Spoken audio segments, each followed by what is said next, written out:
Yes, ha ha ha. Awesome. Now, if anyone actually knows my YouTube channel, which is SYLBOURNE TV, I'm actually testing something out here now, and I'm on YouTube Live. I'm on YouTube Live and I'm on Facebook Live because we've got to use some ingenious ways of actually operating on different things. Yeah. So if you know of my Facebook Live or my YouTube Live channel, you can go on to SYLBOURNE TV and let me know if you're able to see that. Moral, I know you're very high tech in this whole technical things with YouTube and Facebook and all those sort of things. So I'm open to see if you can go over there onto the YouTube channel. But if you share this video, I want to share this video, guys, because I want to have some discussions. And normally I don't do Facebook Live from SYLBOURNE TV, from the YouTube channel, from the Facebook page. I normally do it from my personal page, and as a result of that, normally I may have people not actually recognizing this. But because I see all these comments which was coming through in regards to the whole discussion that we were having, then I said to myself, might as well I just come online and do it. Now, we know about crime in Jamaica. We have heard about crime. I had what's his name on, Rupert Francis from the Jamaica Diaspora Task Preventive Force that deals with some of the issues of crime, you know. But I saw this article, and you guys have seen this. I saw this article, and I'm going to try to find the article. I'm going to actually read it. I'm going to actually read it because that's been the one that we have been talking about. Gunmen attack mourners. Yeah, gunmen attack mourners at a funeral in Kingston. 9 shot, 2 fatally. Right, ladies and gentlemen, welcome. My name is SYLBOURNE Sidil, the Executive Chair of Facilitators for Better Jamaica, and I want to thank you for coming. And you know, it's so funny. There's over 12,000 members on this actual forum, or 12,000 persons who have signed up. But what I realize sometimes with these forums, that sometimes you got lots of fake on it, because sometimes lots of people just are not really people and they just sign up on these things and they jump onto all these different forums. But I want to encourage persons, if you just share. It might be the first time I'm actually doing a Facebook Live on the actual forum, FFBJ forum. So it is new. I normally do it from my page, which actually attract, but I want to target this one specifically for Jamaica. So I'm encouraging you to share this video as I start. So gunmen, this is in the paper, a short while ago, attacked mourners at a funeral at King's Chapel on Windward Road in Kingston, killing 2 people and injuring 7 others. Right? Gunmen, a short while ago, and let me see what time was this story. 4 p.m. So that's 4 p.m. Jamaica time. Well, I'm in the UK, so I don't know if it was talking about 4 p.m. that time, or maybe it came to me in the UK at 4 p.m. my time. But gunmen a short while ago attacked mourners at funeral, King's Chapel on Windward Road in Kingston, killing 2 people and injuring 7 others. The victims were attending the funeral for Romain Anthony White, 30, when gunshots rang out. The gunmen reportedly traveled in cars and on motorbikes. Mourners reportedly traveled in cars and motorbikes. Gunmen. Mourners reportedly managed to corner one of the attackers and rain blows on him. He was, however, rescued by the police and has been taken to the KPH, where he's in their custody. White, a higgler, was stabbed to death more than a month ago on Beckford Street in downtown Kingston in a dispute over a parking space. Now think about that again. A dispute over a parking space. Carl Labber, how are you? You're just a victim of crime a while ago, even in the UK. I hope everything, I don't know if you found your car, but I hope the insurance thing come on.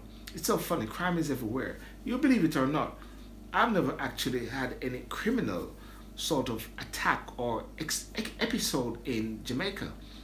But I was actually burgled when I came in the UK, and I was living alone somewhere in Norwood in London, near South London. I was burgled. And one time, I was picked downtown one time, some long time ago, when I was a student. Jumping on the bus to Ocherius. But I was actually burgled in the UK. That's very interesting, isn't it? So, Chief Executive Officer of the Kingston Public Hospital, KPH Errol Green, said 2 of the victims were taken into surgery and others were being treated in the accident and emergency areas. Meanwhile, Senior Medical Officer at the KPH, Dr. Natalie Wiley, said the incident resulted in additional surgeons and nurses being summoned for duty. In addition, Wiley said 4 emergency theatres had to be open. Usually on a weekend, we have 1 emergency theatre that's open. We have to open 4 to ensure that the hospitals can respond to what is taking place, she said. We have also mobilized the emergency laboratory service because we need additional resources, including blood, Wiley added. My thing is this now, right? Years ago, guys, and you can attest to me, years ago, and growing up in Jamaica, we always know that there's crime, and we always know that, you know, it is there, but it has never been to this magnitude that even persons who normally see a crime is always there. It has never been to this magnitude. We have seen what is happening in Montego Bay. We have seen what is happening all over. We have seen this scamming thing. We have seen visitors being killed. Sometimes people like to say, stop talking negative things about Jamaica, whatever. But I think that's one of the problems. One of the problems is that we keep putting things underneath the carpet. We want to hide things and just talk about the nice, airy-fairy things. And one of the things is that normally police and government tend to somehow protect, what should I say, the visitors. And sometimes the natives or the citizens are normally left to the mercy of the gunmen. And that is not how, that shouldn't be. And so one of the things that I've been saying is this: if crime has turned to a point where it is unconventional, where before, years ago, ladies and gentlemen, you know that normally gunmen would have respect for children. Gunmen would have normally respect for elderlies. Gunmen would have normally respect for, what should I say, women. That is not something anymore. It has gone out of this conventional way into an unconventional territory. So therefore, if there's unconventional ways now of gunmen actually unleashing crime on the people, then therefore there may be the need for unconventional ways of addressing crime in Jamaica. The fighting of crime maybe have to come from another way which is normally not conventional. Ladies and gentlemen, I take this opportunity to introduce myself, SYLBOURNE SHOW, and as well I invite you to share this. And I'd like to hear what you have to say in regards to this, because I put the post up and the word that I said was this. I said this: no words. Can't believe it. And many people responded same way. I'm speechless. No words. I'm speechless, no words. So therefore, if we are speechless and with no words, then what's going to happen? And that's why I said let's talk about this, because it seems like the government and the police are somewhat, maybe this, bankrupt of the will, bankrupt of how to fight crime, bankrupt of how to lead this way forward, and maybe there need to be some pressure. Maybe there need to be some pressure in respect of how to actually address crime. Now, I know Simon Green mentioned earlier, and Simon said, well, we have NIDS, and NIDS is there to fight crime, right? And I said, can you explain to me how NIDS can actually address this particular situation? And then he answered the question by saying, come on, Sylbourne. It is, the Prime Minister said that this is where are we going to fight crime. It is magic. And I said, I see where you're coming from. It is magic, right? So therefore, let us not fool ourselves anymore, because years ago, there was Renato Adams, and I'm not advocating Renato Adams. I'm not advocating anything. All I'm advocating is one thing, and that is, in order to fight crime, one may need to use ways which has never been done before, ways which are deemed to be unconventional, ways which need to be somewhat different, because as a result of that, then maybe we can get action. They always say that it's only a fool that keep doing the same thing each time and expect a different result. Only a fool. So if you keep doing the same thing and expecting a same result or a different result, you're a fool, or you're an idiot, or you're a madman, right? And one of the things about crime in Jamaica is this. The thing about crime in Jamaica is this. Sometimes things only move when it affects persons of a high level, persons of rich or different class or different status.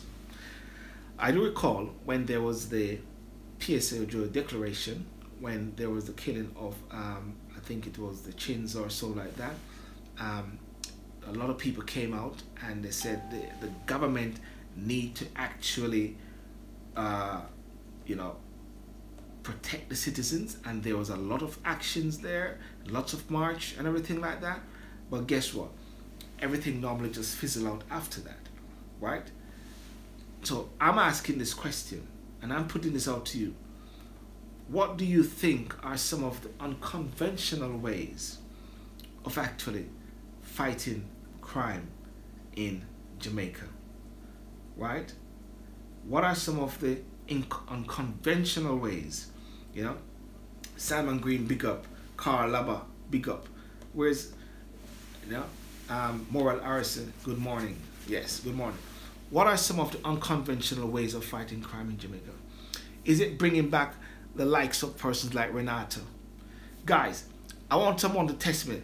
Labba or Simon Green, I've got a YouTube channel which is SYLBOURNETV.com.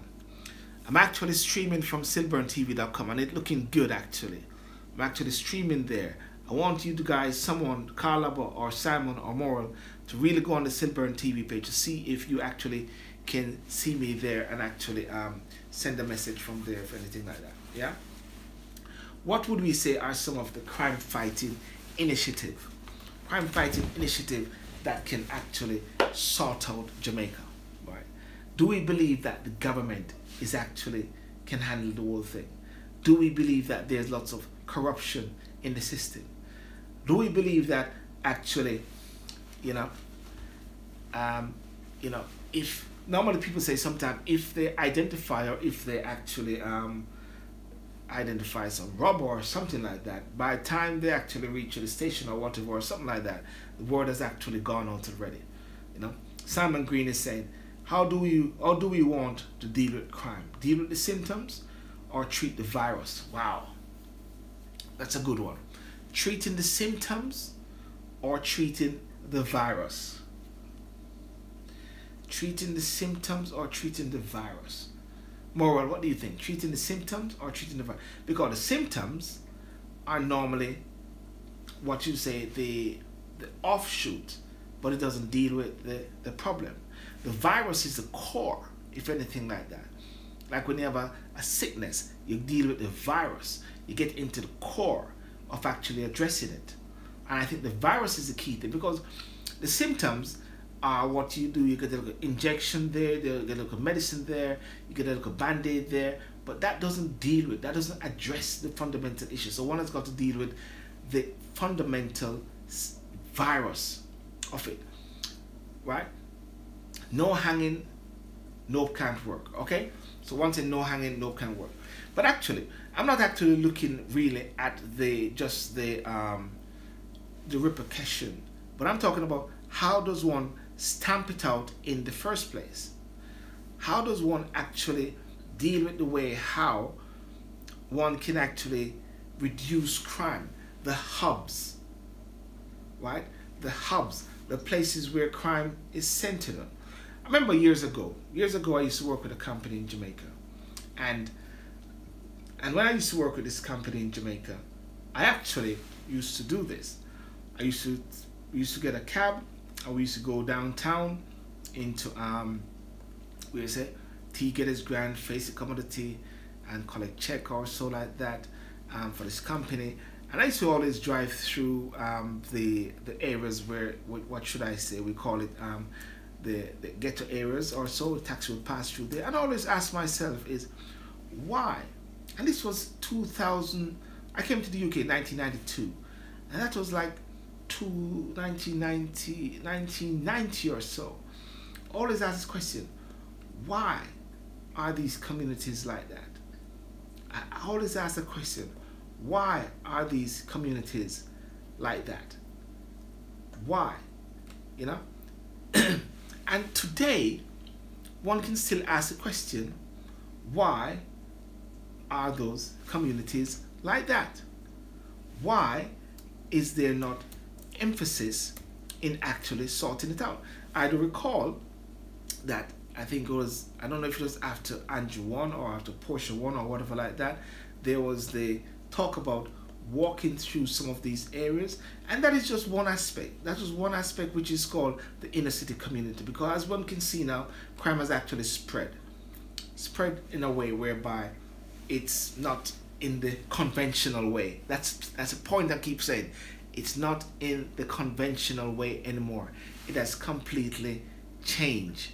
It's not in the conventional way anymore. So therefore, if it is not in the conventional way, that means to say one has got to look at unconventional ways how to address it. And it seems like that is not happening. That is why we can see these crimes. That is why we are seeing this lady coming from the States getting killed. That is why we are seeing children getting killed. You know, Karl Luber said,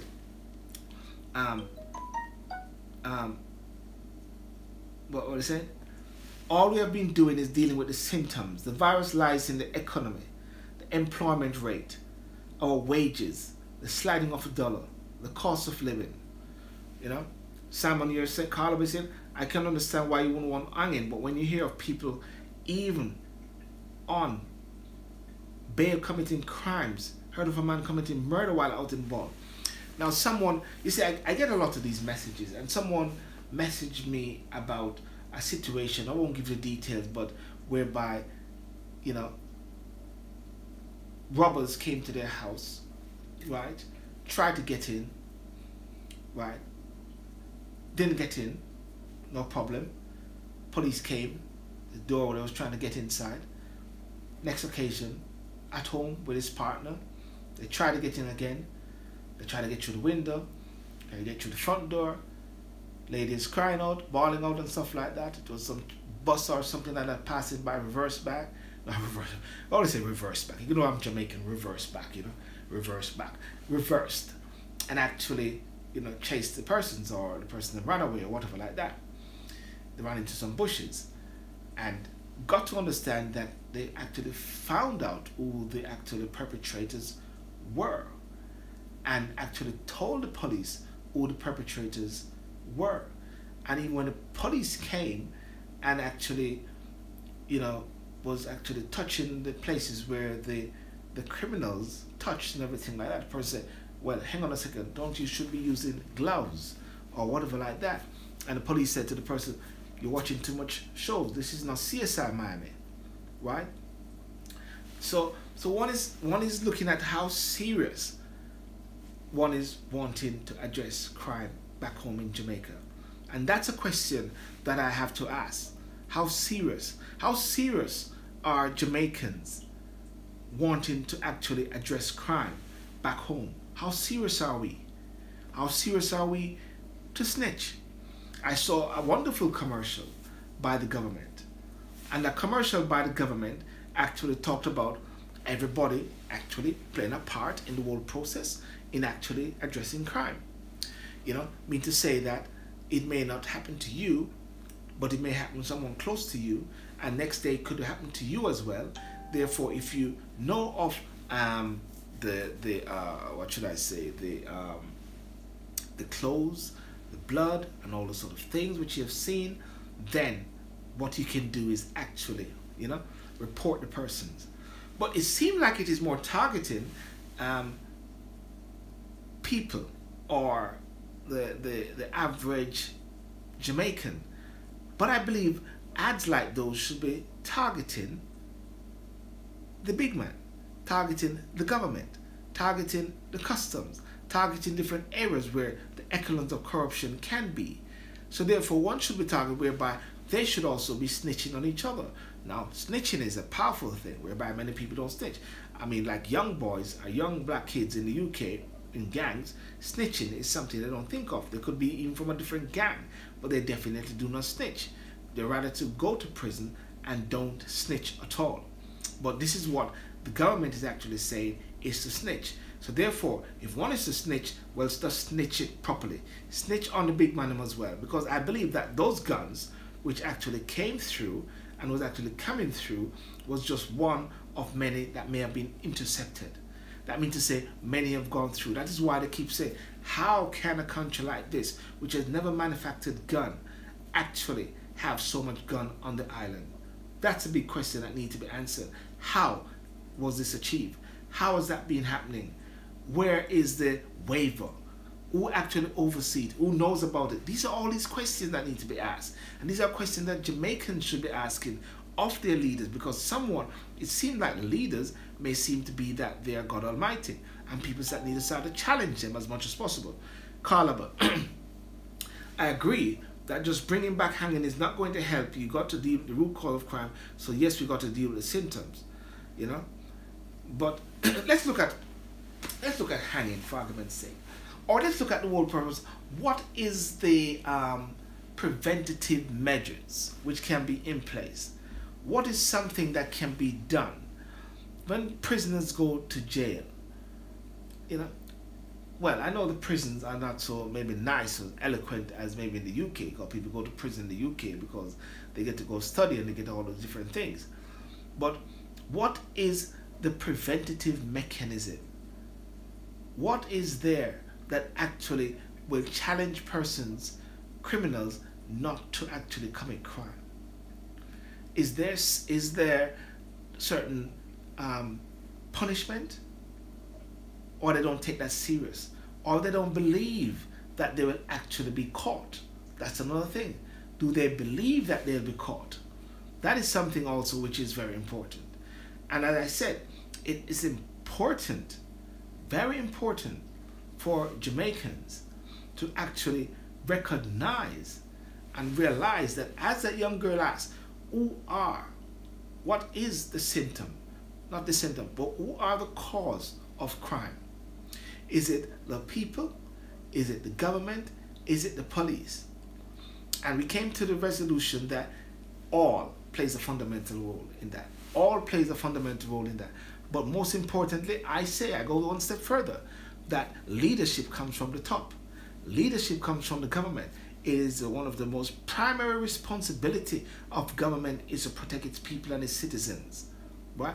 And if that's not happening, it's a failure on the part. Some serious statistics have been going out there. Serious statistics of over 1,500. I'm not sure. I can be corrected. I mean, it's all on FFBJ page, as to the amount of people who have been killed in tiny Jamaica. Many people and discussions I've been having saying people are more feeling safer when they were under colonial rule. I'm not one who's advocating colonial rule or returning to the past, but the question is, why? Why are people not feeling protected? Well, the evidence is there. You're at a funeral for Pete's sake. You're at a funeral, and while at the funeral, gunmen come and shoot it up. But guess what?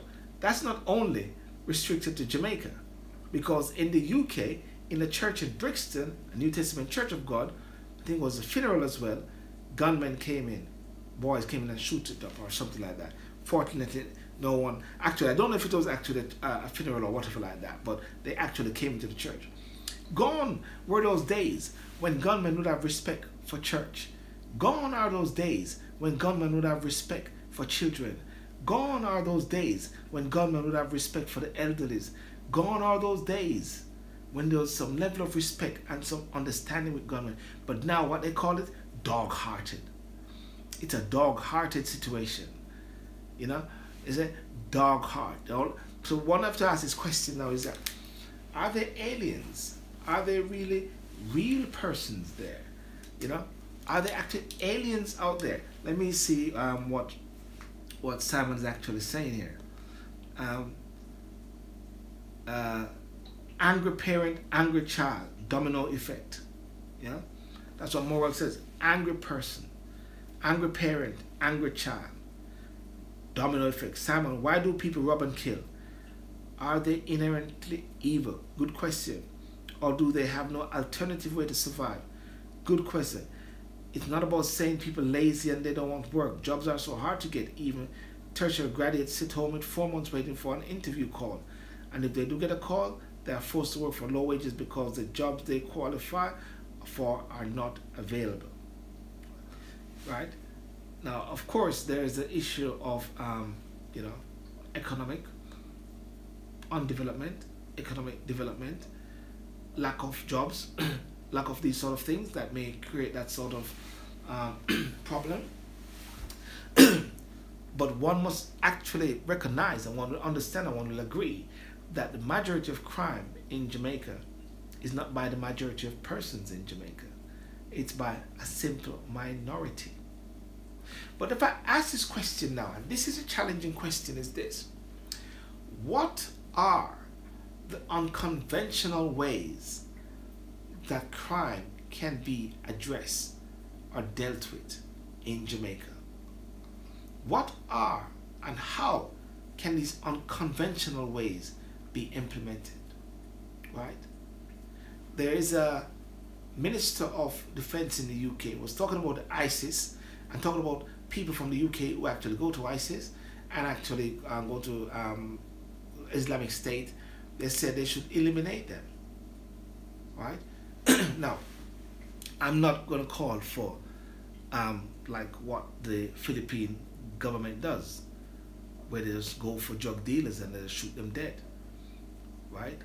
I can't advocate that. My religious belief do not allow me to advocate that. But then I would say that the government and the police need to step up the plate and do something. Whether I believe it or not, they need to do something, because right now citizens, people in Jamaica are in fear. Because sometimes what I get sometimes is that a life is deemed to be very cheap. A life can be based on a food, a pork barrel, a couple $1,000s or so, right? People are jealous of others. People see other people have different things and believe that they're entitled to. And that's not just for Jamaica only, but that's a natural phenomena in regards to jealousy, in regards to crime, and all those sort of things. But the question and that I would really want to leave out there with this short time, which I just want to just flag up, is what are the unconventional ways to address crime? Because right now the conventional ways of crime has actually shifted. It shifted whereby now gunmen will kill children. Now gunmen will kill mothers. Now gunmen will kill the elderly. Now gunmen will kill the sick, kill the woman. And we use the word kill because there's no way of actually wanting to somewhat, what should I say, save lives. It's about killing lives, killing people dead. Let's call it that.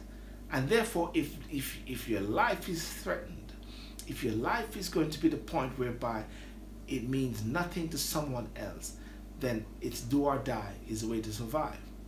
So therefore, government has a responsibility to play. People have a responsibility to play to start to put pressure on the government. You may need some people like the Renato Adams that just go in there and deal with the issue.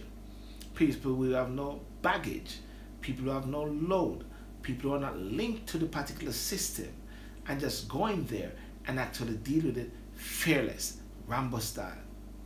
Right? Lock down certain areas at the same time, maybe not just one particular area where people just, and that's the thing again. I'm not going to quote Trump, but Trump said one thing. What about the element of surprise? You know, going to a place, not telling them what you're going to do. You know, going to a place and just sort it out. Right? Because in communities will protect communities. God, people always say, hang on a second, he's my protector. He's the one that feeds us. He takes care of us. So they're not going to give up that person or so. Right? They're not going to rat. They're not going to snitch. All I'm saying, ladies and gentlemen, is this. The government have a responsibility, and the people also have a responsibility. We all have a responsibility, even those overseas as well. We have a fundamental responsibility to address crime. And we've got to have this holy anger, this annoyance, this level of saying, I will not be satisfied until this is addressed, instead of cowering and living in fear.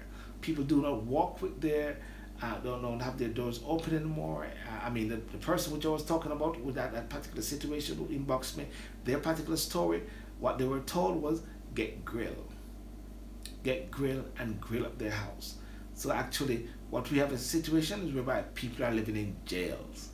It's really a jailhouse rock to a certain extent because of crime, because of some elements. Some elements are out there actually wreaking havoc upon the country, whereby people are living in fear. And it should not be. And how can it be? And why is the government not doing something about it? Yes, NIDS is good in principle, but there are certain things that need to be done now, because I asked the question, if gunmen come and shoot up that funeral, how does NIDS help there? NIDS, I don't believe, have a part to play right there, right? Therefore, what needs to be done is a fundamental action by the government. I mean, you had these persons that was from the States, Les Green, I believe it was an officer from the UK, also Mark Shields, but I think he has his own consultancy there in Jamaica or so like that. But something needs to be done, ladies and gentlemen. Something need to be done. That's all I want to say. We cannot accept business as usual. Something needs to be done. And as Morale says, you know, he said some powerful things. Angry people, lack of tolerance, lack of understanding mediation. So everybody is for everybody to a certain extent. And maybe they will have to bring in some drastic repercussion of crime. Maybe it could be hanging. Hanging is, I believe, still on the book. Maybe it could be death by lethal injection. Maybe. Unconventional act of crime may require unconventional repercussion, unconventional way of fighting it in order to rectify it. Now, I'm not the one that would purport or make suggestions as how it should be, but that's a simple principle. The ideological principle is that there's got to be a way to match it, an unconventional way to deal with something which has become unconventional, ladies and gentlemen.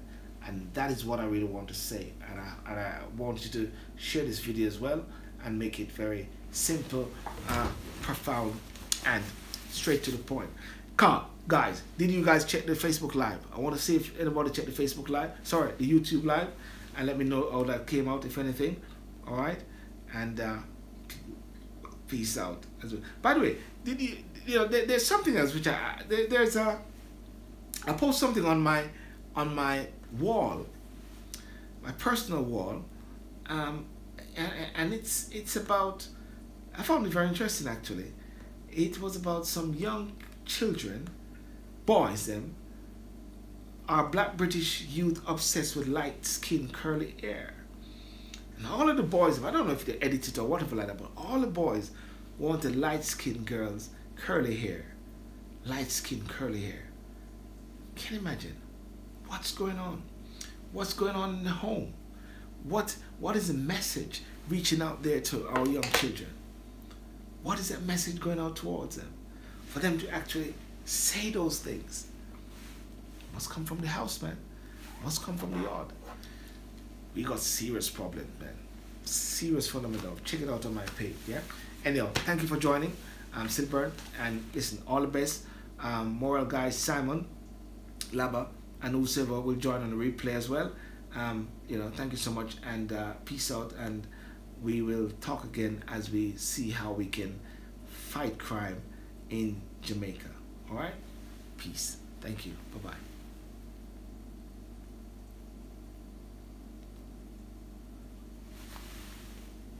Keep. Now, Facebook Live. No, YouTube. I want to see what's happening with YouTube there. I want to see if you are actually working. So I'm going to check out something here, ladies and gentlemen, on the YouTube channel. Dun, dun, dun, dun, dun, dun, dun, dun, dun. YouTube. Let me see. Ah, crime in Jamaica. Live. Okay, so this is good. So that's really powerful then. So listen, so this is very powerful. So that means I can actually do my Facebook Live, with my you know, all the things as well. I can actually watch myself here, and I'm gonna get some feedback if I turn it up. Let me see. 1, 2, 3. And there's a slight delay on it as well. Okay. I'm just actually testing, ladies and gentlemen, my my YouTube channel with I'm testing my YouTube channel with a talk which I'm doing just now, and this is the first time actually. So whoever is watching, you are my guinea pig. You are the one which I'm using to test me, to test if it works. It is saying 37 minutes 39. If you're in a position that you can write something, it would be great if you can write something as well. What we were talking about was crime in Jamaica and how we can actually solve it. And I was talking about ways of actually looking at unconventional ways to deal with unconventional act of crime. What we used to have was a situation whereby crime in Jamaica was normally centered a lot around maybe not killing children, not killing adults, no, I mean killing women, not killing elderlies, and have respect for the dead. But what we have in a situation whereby they're shooting up people at funeral, they're killing children, they're killing women, they're killing ladies, they're killing elderlies. No one is off bounds anymore. So therefore there's a complete shift, a complete dynamic, complete shift. And as a result of that shift, that means to say the government and the authorities will have to make a shift as well in how they rectify and challenge crime. Now, not for me to actually give them their strategy, but what I would say is that they need to somehow address it with unconventional ways. Whatever that is, that's for them to decide, but to get that principle and that ideological thinking behind it as well. Okay? So, without further ado, I want to thank you so much, and thank you so much for joining me on YouTube. That is good. So actually widening the scope of this whole process. Okay? See you around. Bye-bye. Thanks. Let me see how I stop this now. Are you sure you want to stop screening? Yes, I want to stop.